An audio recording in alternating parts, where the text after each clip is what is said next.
কিছু জিনিস দূর থেকে খুবই সুন্দর, কাছে গেলে ভয়ঙ্কর ধরনের রূপ ধারণ করে। তেমনি কিছু মানুষের সাথে দূর থেকে সম্পর্ক রাখা ভালো, কাছে গেলে হয়তোবা সেই সম্পর্কের মূল্যই সে দিবে না। আসসালামু আলাইকুম, আমি পায়েল বিথি। কেমন আছেন আপনারা সবাই? আশা করছি আল্লাহর অশেষ রহমতে ভালো আছেন। এই তো অনেক দিন পর কিন্তু আমার এই বাইরের দৃশ্যটা আপনাদেরকে দেখাচ্ছি, যদিও আমি নিজে অনেক দিন পর দেখেছি। তাই তো আর আমার বারান্দায় কিন্তু নতুন গাছ এসেছে, তো নতুন গাছটার সাথে আপনাদের সাথে পরিচয় করিয়ে দিচ্ছি। যদিও এটা সবার বারান্দায় আমি দেখেছি, তো আমার বারান্দায় কিন্তু নতুন গাছ, নতুন টব সব কিছুই তো আমার কাছে কিন্তু বেশ ভালোই লাগছে। বাসিম বাবাকে বললাম যে আমার গাছগুলো, বারান্দার যে গাছগুলো আছে সেগুলোতে হচ্ছে না, আমাকে আরও কিছু নতুন গাছ এনে দাও। তো যেমন কথা তেমনই কাজ, সে নতুন টব, নতুন গাছ সব কিছু এনে দিয়েছে। আর এই তো দেখুন মাশাল্লাহ, আমার এই পুদিনা গাছগুলো এত সুন্দরভাবে হয়েছে যেটা বলার অপেক্ষায় রাখে না। আর এগুলা দেখে কিন্তু মনটাও বেশ ভালো হয়ে গিয়েছে।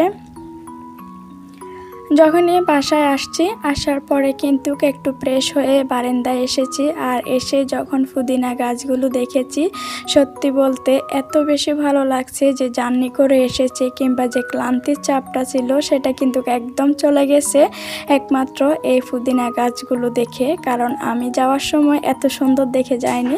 তো মাশাল্লাহ, আল্লাহ এগুলাকে ভালো রাখুক, আমার কিসমতে ভালো রাখুক। তাই তো এটা হচ্ছে পরের দিন সকালবেলা, আর সকালবেলা তো রুটি বানাবোই। আর আজকে একটু বড় করে রুটি বানাচ্ছি, যেহেতু অনেক কাজ, গোছান গাছান পরিষ্কার সব কিছু মিলিয়ে তো শর্টকাটভাবে রুটিটা বানিয়ে ফেললাম। বাসিম বাবা তো আবার অফিসে যাবে। আর এই তো জানলা দিয়েও কিন্তু বাইরের দৃশ্যটা আমার কাছে বেশ ভালোই লাগে। তো রুটিটা বানানো হয়ে গিয়েছে, সে সাথে আপনাদেরকে সে পুরনো একটা রিকোয়েস্ট করে নিচ্ছি, প্লিজ আমার এই ভিডিওটা দেখা শুরু মাত্র একটা লাইক দিয়ে দিবেন। আর যারা এখন নতুন করে ভিজিট করে নিচ্ছেন আমার চ্যানেলটিকে, প্লিজ একটা সাবস্ক্রাইব করে আমার পাশেই থেকে যেতে পারেন। আর এটা হচ্ছে রাত্রেবেলার ভিডিও। আর রাত্রেবেলা আজকে কয়েকদিন যাবৎ যেহেতু কোনো মেঘ বৃষ্টি কিছুই চোখে দেখছি না, অনেক গরম পড়ছে, তো হঠাৎ করে দেখছি যে বাইরে খুব জোরে হাওয়ার সাথে বৃষ্টিও আরম্ভ হয়ে গেছে। আল্লাহর রহমত আল্লাহ দিচ্ছেন, তো আলহামদুলিল্লাহ। তো সে সাথে কিন্তু এই যে শিলা বৃষ্টিটাও হচ্ছে, এই যে ছোট ছোট শিলা বারান্দার মধ্যে এসে পড়ছে। আর তাড়াতাড়ি করে দরজাটা খুলে আমি শিলা বৃষ্টিগুলো, যে শিলাগুলো সেগুলো হাতে নিয়ে নিচ্ছি। আর বাসিম বাবা তো বকা দিচ্ছে যে ঠান্ডাতে ভিজো না, বৃষ্টি গায়ে পড়লে, শিলা গায়ে পড়লে ব্যথা পেতে পারো। তারপরও কিন্তু এই যে সুন্দর মুহূর্তটাকে দূর করতে চাইনি, উপভোগ করতে চেয়েছি। আর এটা হচ্ছে দুপুরবেলায় তো বাসিমের বাবা আজকে কিন্তু বাসায় ছিল, অফিসে যায়নি।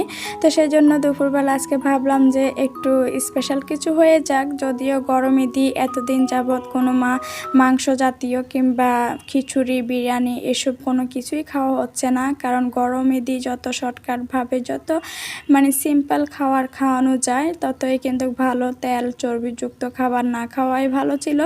তো আজকে যেহেতু বৃষ্টিও হয়েছে, সে সাথে বাসিমের বাবা বাসায় ছিল, তো সেজন্য কিন্তু সুন্দর করে একটু ভুড়ি রান্না করে নিচ্ছি। আর এই ভুড়ি রান্নাটা আমি অনেকবার দেখিয়েছি, সেজন্য আর এত গুরুতরভাবে দেখাইনি, সিম্পলভাবে আপনাদেরকে দেখিয়ে নিচ্ছি। সে সাথে এখানে বেগুন ভাজাও করে নিচ্ছি। এখন হয়তো বা অনেক আপুরা ভাবতে পারেন আমি কি খিচুড়ি রান্না করেছি কিনা। না, আজকে কোনো খিচুড়ি রান্না করিনি, আজকে শুধু বেগুন ভাজি, ডাল আর হচ্ছে গরুর ভুড়ি। আর বেগুন ভাজির উপরে আমি সবসময় এভাবে পেঁয়াজ বেরেস্তা করে দিয়ে দিই, আর এটা খেতে কিন্তু বেশ ভালোই লাগে, অনেক মজা হয়। তো সেজন্য আমি সবসময় এভাবেই কিন্তু বেগুনটা ভাজি করার পর পেঁয়াজ বেরেস্তাটাও উপরে দিয়ে দিই।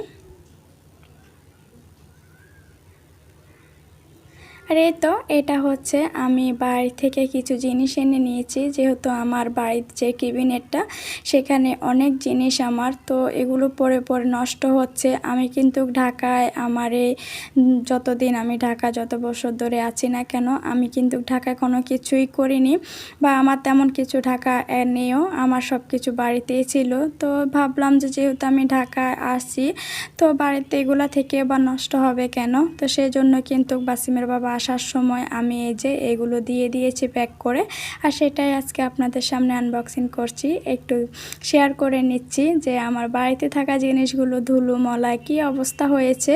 তো ভাবলাম এগুলো বাসায় নিয়ে আসি, আমার কাজে লাগবে। তো সেজন্য এই যে আইসক্রিম সেটটা, এটা কিন্তু মূলত হচ্ছে আমার বিয়েতে আমার উপহার পেয়েছিলাম। তো সেগুলোই আসলে, এগুলা কিন্তু কিছুই নিজের কিনা না, এখন যতগুলোই দেখাবো।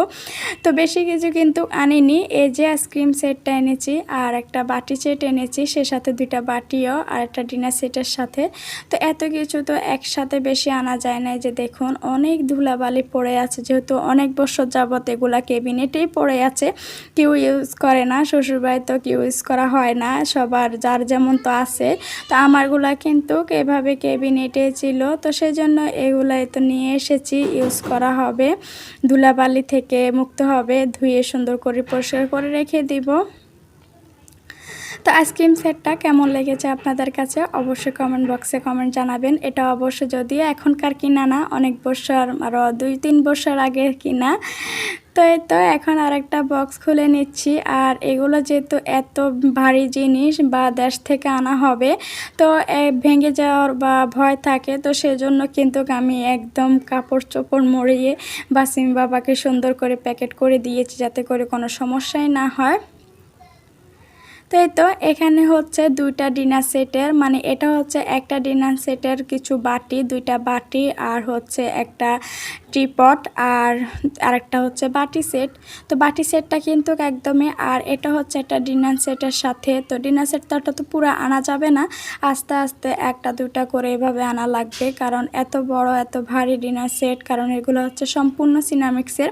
তো সিনামিক্সের জিনিসগুলো তো যে কোনোভাবে যদি একটু চোট খায় তাহলে কিন্তু ভেঙে যাওয়ার সম্ভাবনা খুব বেশি থাকে। তো সেই জন্য 1টা 2টা করে এভাবে আনা হয়েছে। আর এখানে তো একটা বাটি সেট, এগুলো সবগুলোই কিন্তু আমার বিয়েতে উপহার পাওয়ার জিনিস। তো কি বলবো, এখন হয়তো অনেকে বলে ভাবতেও পারেন যে এত বছর পর এগুলা ইউজ করা হচ্ছে। হ্যাঁ সত্যি, আমার বিয়ের পর থেকে তো আমি ঢাকায়, আর এগুলো আমার বাড়িতে যে ক্যাবিনেটটা আছে সেখানে সাজানো ছিল। তো আনা হবে বলে কিন্তু আনাই হচ্ছিল না, তো শেষ মুহূর্তে কিছু কিছু করে নিয়ে আসছি। তো যেহেতু 2-3টা ডিনার সেট আছে বাড়িতে, তো ভাবলাম একটা পুরাই নিয়ে আসবো, 1টা 2টা করে এভাবে, আর একটা থেকে যাবে। আর এই তো এখন সুন্দর করে এই বাটিটা হচ্ছে আজকে 6-7 বছরের প্রথম এই বাটিটা ইউজ করা হচ্ছে। সত্যি বলতে আমার কাছে বেশ ভালো লাগছে আর খুব হাসিও পাচ্ছে। এত সুন্দর করে একটু ডেকোরেট করে নিলাম একটা পুদিনা, তাও পুদিনাটা আমি দিইনি, বাসিম বাবা এনে দিয়েছে বারিন্দা থেকে, যে একটু পুদিনা দাও, পাতাগুলো দিলে খুব সুন্দর লাগবে তোমার এই যে গরুর ভুঁড়ির উপরে। তো এ তো এনে দিয়েছে, তারপর কিন্তু আমি সুন্দর করে দিয়েছিলাম। আর গরুর ভুঁড়িতে অনেক বেশি আলো দেওয়ার কারণে কিন্তু ভুঁড়ি দেখা যাচ্ছে না, কারণ হচ্ছে বাচ্চারাও খুব আলো পছন্দ করে, আমিও। তো সেজন্য তো আজকে এই পর্যন্ত, সবাই ভালো থাকবেন, সুস্থ থাকবেন, আমার জন্য দোয়া করবেন, আর প্লিজ আমার চ্যানেলটি সাবস্ক্রাইব করে আমার পাশেই থাকবেন। টাটা বাই বাই, আল্লাহ হাফেজ।